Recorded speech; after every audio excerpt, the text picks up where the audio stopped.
Hello दोस्तों, इस video में आपका स्वागत है। ये ISLM से रिलेटेड है। ये न्यूमेरिकल जो सॉल्व करने को आता है, ठीक है। देखो ज़्यादा एक वीडियो में ज़्यादा न्यूमेरिकल तो मैं करा नहीं पाऊंगा, बट छोटी छोटी वीडियोस लेकर आऊंगा। हर किसी में एक या दो न्यूमेरिकल मैं आपको करवा देता हूं ताकि आपकी प्रैक्टिस हो जाए पेपर के लिए, ठीक है। ये ISLM से रिलेटेड न्यूमेरिकल है। क्वेश्चन जो है डिस्क्रिप्शन बॉक्स में आपको मिल जाएगा, हिंदी में इंग्लिश में दोनों में मिल जाएगा, ठीक है। यहाँ पे मैंने सिर्फ इंग्लिश में लिखा है, तो इस वीडियो को इंग्लिश मीडियम और हिंदी मीडियम दोनों ही देख सकते हैं, कोई दिक्कत नहीं। न्यूमेरिकल है, दोनों के लिए सेम ही तो होगा ना, ठीक है ना।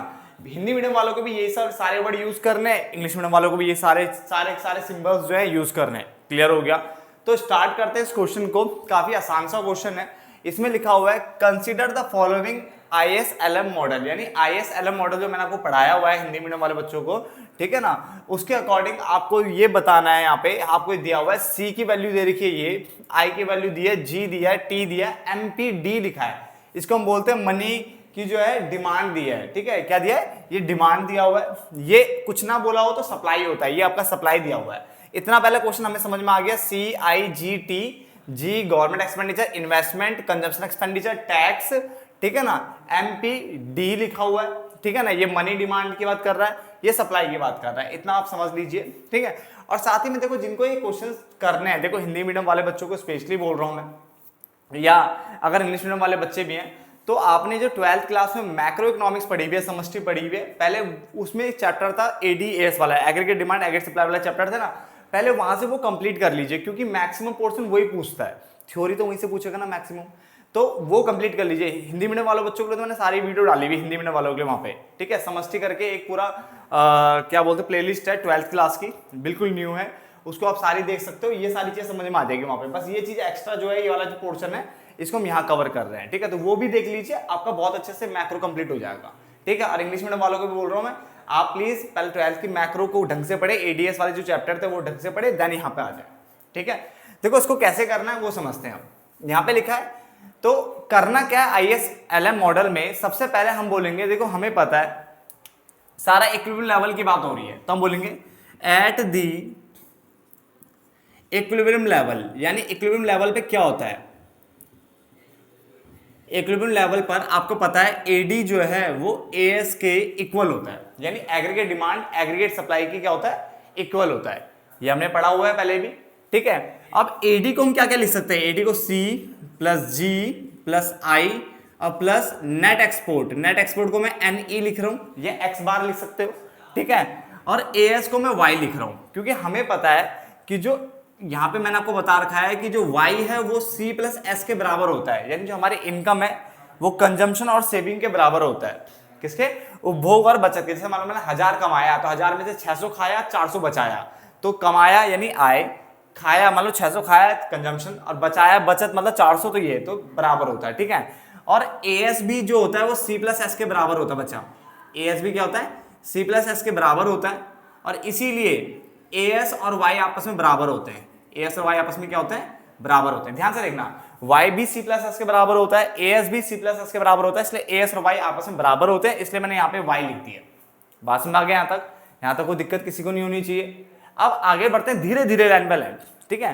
अब C की वैल्यू क्या है वो देखते हैं। C की वैल्यू हमारे पास है 200 प्लस 0.25 YD, ठीक है। ये हमें दिया है C की वैल्यू, लिख दी मैंने। प्लस में लिखेंगे हम G की वैल्यू। G की वैल्यू कितनी है हमारी, 250। प्लस में लिखेंगे हम I की वैल्यू 150 प्लस 0.25 Y और माइनस में 1000, ये I, ठीक है। ये छोटा सा I है, ठीक है। इंटरेस्ट रेट ब्याज दर की बात कर रहा है, ठीक है ना। ये हो गया। नेट एक्सपोर्ट मेरे पास नहीं है, अगर होता तो मैं उसको भी लेता, ठीक है ना, ठीक है। कई बार इसमें क्या है, एक्सपोर्ट माइनस इंपोर्ट करके दिया होता है, तो मैं अभी जो बाकी क्वेश्चंस कराऊंगा और वीडियोस में वो भी देख लेना, समझ में आ जाएगा इसका, और अच्छे से क्लियर हो जाएगा। ये समझ में आ गया यहाँ तक। इक्वल टू में क्या आपके पास Y है, यहां तक समझ में आ गया। लाइन वैल्यू सिर्फ मैंने क्या करी, वैल्यू पुट करी है बस, ठीक है। देन हम आगे बढ़ेंगे। अब मैं इसको 200 ऐसे लिख रहा हूं प्लस 0.25। ये YD का मतलब क्या होता है, देखो YD का मतलब होता है Y माइनस T, यानी जब आप इनकम में से, जो आपने इनकम जो GDP है आपकी, उसमें से क्या घटा देते हो, टैक्स घटा देते हो, तो टी निकल के आता है, ठीक है ना। तो वाई डी निकालने के लिए वाई में से टी घटाना, तो वाई माइनस टी मेरे को दिया हुआ है 200 प्लस 250 प्लस 150 प्लस 0.25 वाई ऐसे रहेगा minus 1000 i equal to y. Clear. अब सॉल्व करते हैं धीरे धीरे। 200, 250 और 150 इन तीनों को जोड़ देते हैं तो 200, 200, 400, 500 और ये कितना जाएगा 600 जाएगा ना। तो 600 तो ये हो गया,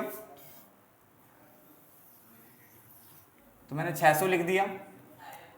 प्लस इसको देखो मल्टीप्लाई करके देखो तो ये इससे मल्टीप्लाई होगा 0.25 वाई माइनस इसकी इससे भी मल्टीप्लाई होगी। देखो 0.525 की पहले इससे मल्टीप्लाई होगी और फिर किससे होगी, इससे होगी। तो इससे भी कर लेते हैं। कितना आएगा ये आएगा 200 गुणा में 0.25, 2 डेसिमल 0, 2 0 से 2 0 गए, ठीक है। 25 दूनी 50, 50 आ रहा है। यहां तक समझ में आ गया। अब ये दोनों सॉल्व हो चुके हैं। 0.25 वाई बचा यहाँ भी, 0.25 वाई ये भी समझ में आ गया। माइनस में 1000 i equal to y. Clear है तक। 0.25 0.25 इसको घटा लो, ये कितना आएगा 550 बचा। ये तो यहां से ये घटाया मैंने 550, ठीक है। 0.25 0.25 कितना होता है 0.5 हो जाएगा minus 1000 i equal to y. Clear है यहां तक। अब एक काम कर लेते हैं, इसको मैं यहीं रख लेता हूं, क्या नाम है माइनस का 550, ठीक है, माइनस 1000 आई यही रखा मैंने इसके पास। y को उधर भेज देता हूं तो y में से 0.5 y मैंने घटा दिया, ठीक है। ये ऐसे रहेगा 1000 आई इजगल टू 0.5 y। यहां तक समझ में आ गया सबको, ठीक है। बिल्कुल सिंपल सा से पुट किया वैल्यू और निकालते चले जा रहे हैं। अब ये 0.5 y है, ठीक है। इसको नीचे भेज देते हैं यहां से, तो y की वैल्यू जो आ जाएगी 550 माइनस 1000 आई अपॉन में 0.5 आ जाएगा, है ना। एक काम करते हैं, इनको अलग अलग करके सॉल्व कर लें से, ठीक है। कैसे सॉल्व करेंगे ध्यान से देखिए। y इजगल टू, ठीक है, 550 अपॉन में 0.5 में अलग अलग लिख रहा हूं उसे, 1000 आई अपॉन में 0.5, ये हटाया 0 बढ़ा, ये हटाया 1 0 यहां भी बढ़ेगा, ठीक है ना। तो y इजगल टू हो जाएगा 1100 और ये भी काटोगे तो 5 2 10 2000 आई। तो y की वैल्यू मेरे को मिल गई है ये, ठीक है। ये जो भी हमने सॉल्व किया है ये होता है आपका आईएस के अकॉर्डिंग। किसके अकॉर्डिंग सॉल्व हो रहा है, आईएस के अकॉर्डिंग, ठीक है। इन्वेस्टमेंट सेविंग कर्व के अकॉर्डिंग सॉल्व हो। तो यहाँ पे ऊपर लिख लीजिए ना, हम ये आईएस के लिए सॉल्व कर रहे हैं। किसके लिए सॉल्व कर रहे हैं, आईएस के लिए। तो इतना सॉल्व हो गया आपके पास, ठीक है। अब हम सॉल्व करेंगे एलएम के लिए। किसके लिए सॉल्व करेंगे, एलएम मॉडल के लिए हम सॉल्व करेंगे। तो पहले फटाफट से इतना नोट डाउन करिए, आप फटाफट से नोट डाउन करिए, वीडियो पॉज करके कर लीजिए फटाफट से, ठीक है। मैं एलएम सॉल्व करवा रहा हूं, ठीक है। लंबी हो रही है वीडियो बनना। अब एलएम के लिए हम क्या करें, एलएम में हम क्या कर सकते हैं, देखो हमें पता है इक्विलिब्रियम लेवल चल रहा है, यहां भी वही eight the equilibrium level, equilibrium level. एक तो पता क्या है तुम्हें ना, पेपर के टाइम पे याद आती है सब चीज पढ़ने की, डीप डीप घुसने की, ये भी पढ़ना है वो भी पढ़ना है। पहले से स्टार्ट कर लो, कम से कम 2 महीने पहले से तो पढ़ना स्टार्ट करो, 2 महीने कम से कम। थोड़ा थोड़ा भी पढ़ोगे तो जल्दी सब कुछ हो जाएगा। आप ना 1 हफ्ते पहले 10 दिन पहले पता नहीं कि भूतों की तरह जगते हो याद करने के लिए, दिक्कत यहाँ पे आ रही है, ठीक है ना। अब देखो कोशिश कर रहा हूँ आसानी से समझाने की, यहाँ तक समझ में आ गया होगा आपको, ठीक है। अब हम एट द इक्विलिब्रियम लेवल यहाँ से स्टार्ट कर रहे हैं। ISLM की जो है थ्योरी वो मैं ऑलरेडी करा चुका हूँ, एक बार पुरानी वीडियोस में कराई थी, एक बार नई वीडियोस अभी डाली है रिसेंटली। तो ISLM की थ्योरी जरूर करना, वो मोस्ट इंपोर्टेंट होती है, ठीक है ना। चलो अब और बुकों से करोगे काफी हार्ड लेवल दिखेगा। आप एक बार थ्योरी देखना वीडियो की फॉर्म में, बहुत आसान लगेगा, एक ही बार में याद हो जाएगा आपको वीडियो की फॉर्म में जब आप देखोगे वहां पे वीडियो जो मैंने बना रखी है, ठीक है ना। तो अब देखो उसको एट द इक्विलिब्रियम लेवल। अब LM के अकॉर्डिंग अगर हम चले तो इसमें क्या होता है, जो मनी सप्लाई होती है MP, और जो क्या नाम है मनी सप्लाई इक्वल होती है मनी डिमांड के, नहीं डिमांड सप्लाई आपस में क्या होती है, इक्वल होती है। तो मैं इस तरफ डिमांड ले लेता हूं, इस तरफ मैं सप्लाई ले लेता हूं, समझ में आ गया। तो इक्विलिब्रियम लेवल पे जो डिमांड है वो सप्लाई की क्या होता है, इक्वल होता है। अब डिमांड की वैल्यू कितनी है हमारी 2y माइनस 8000 आई, और सप्लाई की वैल्यू कितनी है भाई 16। बात समझ आ गया। इसको भी सॉल्व कर लेते हैं। तो 2y इजगल टू 16, ये वहां जाके प्लस का हो जाएगा 8000 आई, ठीक है ना। y की वैल्यू कितनी आ जाएगी 1600, इसको भी 2 से डिवाइड कर रहा हूं मैं, अलग अलग कर देता हूं पहले ही, ठीक है ना। 8000 आई को भी 2 से डिवाइड कर देता हूं, तो y की वैल्यू आ गई 800 प्लस 2 चौक 8, 4000 आई। यहां तक समझ में आ गया? ठीक है, तो ये एलएम के अकॉर्डिंग डिमांड सप्लाई को हमने दिखाया और उसको सॉल्व करा। ये आईएएस के अकॉर्डिंग जो 12th क्लास का कॉन्सेप्ट है ये वाला है, ये 12th क्लास का कॉन्सेप्ट है, ये नया कॉन्सेप्ट आपके लिए, ठीक है ना। अब मैं इसको थोड़ा सा मिटा रहा हूं यहां से, इसे मिटा दूं, ठीक है।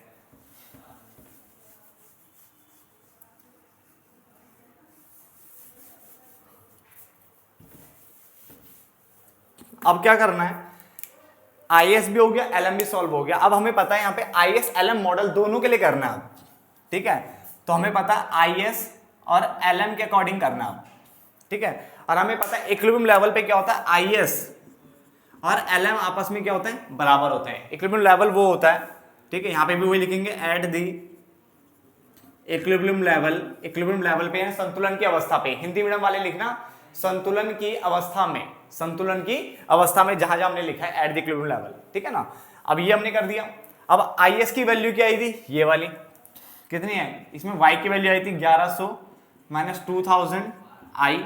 और एलएम में जो वाई की, दोनों में वाई की वैल्यू ना तो आपस में भी तो इक्वल होंगे ना, तो क्या है यहाँ पे 800 प्लस 4000 आई, ठीक है। अब हम क्या करेंगे यहाँ पे, ध्यान से देखते रहना। अब हम क्या कर रहे हैं यहाँ पे, सॉल्व करेंगे इसको, आई आई वाली तरफ कर लेता हूं, इसको इधर भेज देता हूं, तो 1100 इसको इधर कर देता हूं 800, ये 4000 आई प्लस में 2000 आई हो जाएगा, तो ये 300 इक्वल टू कितना हो गया है 6000 आई, आई ना। तो आई की वैल्यू क्या आएगी, इसको डिवाइड में भेज दूं, तो आई की वैल्यू बच जाएगी हमारी 300 डिवाइड बाई 6000, कट गया, 3 1 जा 3, 3 2 जा 6, है ना। तो आई की वैल्यू आ गई आपके यहाँ पे 1/20, ठीक है, कितनी आ गई 1/20 आ गई है, ठीक है। जिसको मैं क्या लिख सकता हूँ 1/20 को अगर परसेंट की फॉर्म में लिखूंगा तो कैसे लिखूंगा, देखो ध्यान से, परसेंट लगाने के लिए मल्टीप्लाई बाय 100 करते हैं, तो 100 कर लेते हैं, कितना आएगा ये 20 पंजे 100, तो आई की वैल्यू आ गई 5%, यानी इंटरेस्ट रेट जो आ रहा है पहले केस में वो कितना आ रहा है 5% आ रहा है। यहां तक नोट डाउन करिए फटाफट, ठीक है। अब मैं इसे मिटा रहा हूं थोड़ा सा, देखो अभी तक हमने करा क्या, ध्यान से देखना। सबसे पहले हमने आईएस के अकॉर्डिंग सॉल्व किया, फिर एलएम में दोनों को सॉल्व, मनी वालों को बराबर करके सॉल्व किया, फिर दोनों को आपस में पुट किया और सॉल्व करके आई की वैल्यू निकाल दी। क्लियर है? अब आई की वैल्यू चाहे यहां रख लो चाहे यहां रख लो, आपकी मर्जी है, ठीक है, किसी में भी रख लो आप, जहां रखना चाहोगे, ठीक है। चलो आप किस में रखना चाहो देख लो, ठीक है। तो मैं ये वाली वैल्यू उठा लेता हूँ नीचे वाली, या ये वाली उठाना चाहो तो ये उठा लो, ठीक है ना। y इक्वल टू आपके पास क्या है, जैसे मान लो 1100 है माइनस 2000 आई लिखा है, तो y इक्वल टू कितना जाएगा 1100, इसका कितना 5%, ये कट जाएगा, ठीक है। तो y इक्वल टू 1100 माइनस कितना हो गया 5 2 10, एक जीरो बची हुई है, तो y की वैल्यू आ गई 1000, बस। तो मेनली क्वेश्चन तो यही खत्म हो गया, पहला पार्ट पूरा खत्म हो गया यहाँ तक, y की वैल्यू आ गई है। अब इसने बोला हमें दूसरा पॉइंट जो इसका दूसरा, यानी यहीं तक मेन, देखो अब यही चीज मैं दोबारा रिपीट करने वाला हूं क्योंकि यहाँ तक तो मेन हो गया ना क्वेश्चन सॉल्व। y की वैल्यू भी आ गई और i की वैल्यू भी आ गई, देन इसको बस ग्राफ में दिखाना है अभी, ठीक है ना। अब इसने कहा है solve for the equilibrium of all variable, सभी के लिए आपको सॉल्व करना है, सभी चरों के लिए, वेरिएबल मतलब चर, ठीक है ना। How is the solution Altered, यानी सॉल्यूशन कैसे अल्टर्ड होगा, अल्टर्ड मतलब होता है चेंज होगा, ठीक है ना। व्हेन मनी सप्लाई जो है इज इंक्रीज टू 1840, यानी अब एमपी जो हमें ना 1840 दे दिया, यानी ये काट करके हमें 1840 दे दिया, बस इतना सॉल्व करना है। तो एमपी में पंगा है ना, इसका मतलब ये जो निकाला था हमने ये तो सेम ही रहेगा, क्योंकि यहाँ तो हमने AD इक्वल टू AS वाला फॉर्मूला लगाया है, यहाँ पे एमपी और एमडी जो एमपी और एमपी की जो पावर डी है, यानी मनी डिमांड और मनी सप्लाई जो है हमारी, ठीक है, उसका तो यूज हुआ ही नहीं था यहाँ तक, इस जगह तक, तो इसका मतलब ये तो सेम रहेगा, बस यहां से चेंज हो जाएगा। क्यों? क्योंकि आईएस सेम रहेगा, दोबारा कैसे सॉल्व करना, देखो आईएस लिखेंगे, ये यहां तक सेम रहेगा, इसका मतलब लिखने की जरूरत नहीं, हम इसको पहले से निकाल रखा हमने। अब जो एलएम होगा वो चेंज हो जाएगा, क्यों? क्योंकि यहाँ पे 1600 क्या दे दिया उसने, 1840 दे दिया, ठीक है, बस यहां से चेंज हो जाएगा, ध्यान से देखना, ये सेम रहेगा 1840, यानी आपको करना क्या है, आपको पहली इक्वेशन सेम लिखनी है, पूरा उतारने की जरूरत नहीं है इस वाले को, दोबारा से सिर्फ ये लिख देना है। यानी आईएस में वैल्यू आई थी y equal to 1100 minus 2000 i. अब एलएम में सॉल्व करेंगे तो at the equilibrium level demand equal to supply, money की डिमांड मनी की सप्लाई के इक्वल होगा, और इसको आप सॉल्व करोगे, बस यहाँ पे क्या कर देना, मनी सप्लाई इस बार 1840 दे दिया, बाकी सेम वही कॉन्सेप्ट रिपीट हो रहा सारा। देखो 2y, ठीक है ना, इक्वल टू 1840 प्लस कितना है 8000 आई, तो y की वैल्यू क्या आएगी 1840, सबको अलग अलग डिवाइड कर रहा हूं मैं,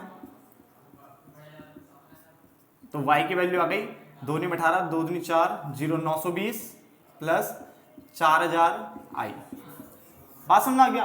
ठीक है, बस यहाँ पे चेंज हुआ है। अब इन दोनों को दोबारा इक्वल रखना है ISLM मॉडल में, यहाँ पे सेम कर यहाँ पे करने वाला हूँ दोबारा से वही ISLM को दोनों को इक्वल रखना है, तो इक्वल रख लो। देखो पहला तो सेम ही था 1100 माइनस 2000 आई, इधर क्या रहेगा 920 प्लस 4000 आई।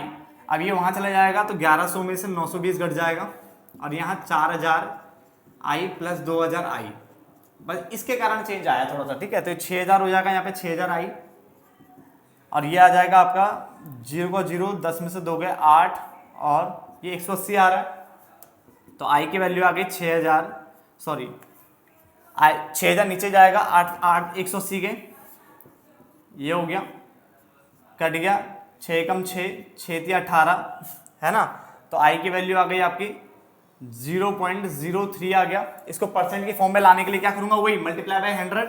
ठीक है, तो मैं 0.03 को 100 से मल्टीप्लाई कर दूंगा तो कितना आएगा 3% आ जाएगा। ठीक है, चाहे आप यहीं पे कर लो, देखो 3/100 बचाता 3/100 बचाता, अब मुझे 100% की फॉर्म में लेना है तो 100 से मल्टीप्लाई करूंगा 3% ही आएगा वापस, तो आई की जो वैल्यू है वो कितनी आ गई है 3% आ गई है।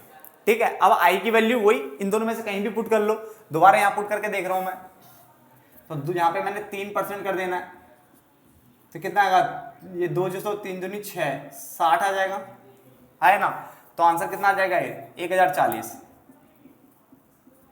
1040। बस सिंपल सा है, यानी पहले आप IS को सॉल्व करो, फिर आप LM को सॉल्व करो, फिर दोनों को इक्वल कर दो, इक्वल लेवल चल रहा है। ठीक है, निकल जाएगी वैल्यू, और फिर जब मनी सप्लाई चेंज करिए तो यहाँ से चेंज हो जाएगा, ये वैल्यू चेंज हो गई, दोबारा यहाँ से इतना सॉल्व दोबारा हो जाएगा। यहाँ तक समझ में आ गया? अब इसका ग्राफ बनाते हैं, फटाफट से नोट डाउन कर लो आप ध्यान से देखिए। देखो बच्चा लाइट चली गई है, ठीक है, लाइट जा चुकी है तो फिर थोड़ा कम रोशनी होगी, देख लो जैसे दिख रहा है। ठीक है, यहाँ मैंने ब्याज दर जिसको मैं R बोल सकता हूँ, छोटा R या I बोल सकता हूँ, यहाँ मैंने I रखा है GDP यानी, ठीक है, इनकम की बात कर रहा है। अब आपको पता है कि जो IS कर्व बनता है बच्चा वो इस तरह से बनता है, ये मान लो आपका IS कर्व है, ठीक है ना, और ये आपका है LM कर्व। क्या कर्व है हमारा?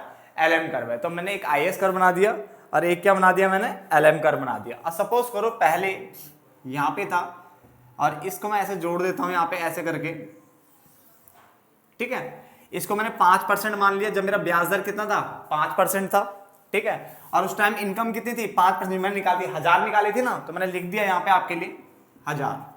ठीक है, उसके बाद अब मुझे क्या करना है, ब्याज दर को कम करना है। सपोज करो ये कर देता हूं, तो ये यहां पे कट करेगा इसको, ठीक है, इसको 3% कर देता हूं मैं, dot dot dot dot dot dot dot, ये कितना हो गया इनकम 1040, इनकम बढ़ गई है हमारी, ठीक है, यानी उत्पादन बढ़ गया, तो ब्याज दर कम हो गया है, ये बढ़ गया है, इसको ई कर देते हैं, इसको E1 बोल देता हूं मैं, ठीक है ना, इसको इस तरह से E1 बोल देते हैं। और यहां से आप चाहे तो एक इस तरह से LM को दिखाओगे,